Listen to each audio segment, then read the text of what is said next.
Yun, thank you mga kaibon. Kumusta po kayong lahat? Welcome back sa YouTube channel natin mga kaibon.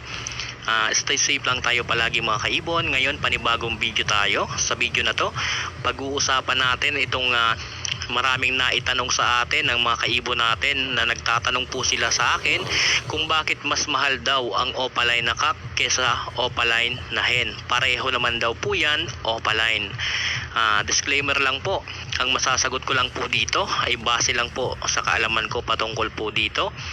At bago ko po sagutin yan, magpapasalamat po ako sa inyo dahil umabot na po tayo ng 5,600 subscriber. So thank you mga kaibon. Kung hindi dahil sa suporta ninyo, hindi po tayo aabot sa ganito karaming subscriber at hindi ko rin po ito inaasahan. Nagpapasalamat po ako sa inyo ng sobra.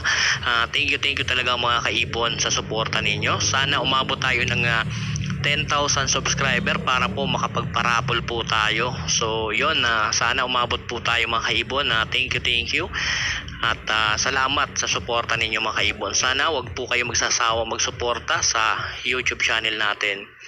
So yun, pag-usapan natin itong naitanong sa atin kung bakit daw mas mahal ang opaline cock kesa opaline na hen. Ang opaline cock kasi mahal talaga sa market yan dahil materialis po ang opaline cock kumpara sa opaline na hen. Ang opaline na hen po kasi sa breeding, bibigyan ko po kayo ng example. Sa breeding po kasi, ang opaline na hen, kapag pinares po natin yan sa normal fisher na cock, ang magiging anak lang po niyan ay kapag hen normal fisher, kapag cock split opaline. So ganyan lang po ang magiging result niya sa breeding.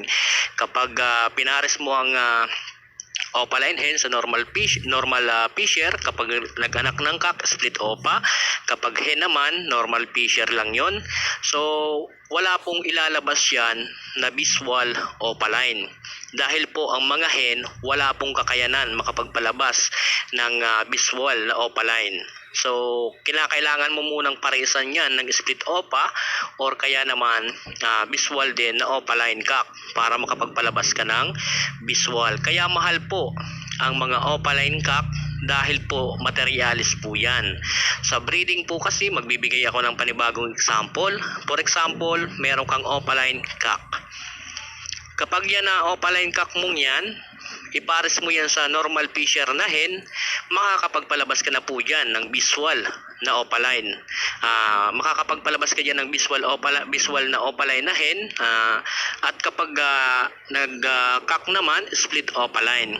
So ganyan po ang nagiging result sa breeding ng opaline cock at ganon din sa opaline hen. So halimbawa, kagaya ng meron kang opaline cock, pinares mo sa normal fisher na hen, mag-aanak po yon ng visual opaline na hen. Kapag nag-anak din po yon ng cock, split opaline. So sa opaline cock, may kakayanan siya na makapagpalabas ng visual hen na opa. Sa opaline hen naman, kapag pinares sa normal fisher, walang kakayanan. Kaya sa market, mahal ang opaline na cock. Kasi kahit cock lang ang gamit mong materyales, pwede ka na makapagpalabas ng visual na opaline. So kaya ganyan po ang nagiging market ang opaline cock. Kaya po mahal dahil po materialis po siya sa breeding. Dahil kagaya ng nabanggit ko, kahit siya lang, isang opaline cock lang, pinares mo sa normal fisher hen, pwede ka na makapagpalabas ng visual opaline na hen.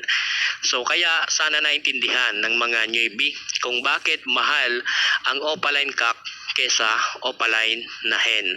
So ganon ka-importante ang opaline cock. At base din sa experience ko, mahirap din pati makapagpalabas ng opaline cock sa breeding. So minsan kasi halimbawa, nanganak ng tatlo, minsan kasi halos puro hen lang yan halos walang nagiging cock.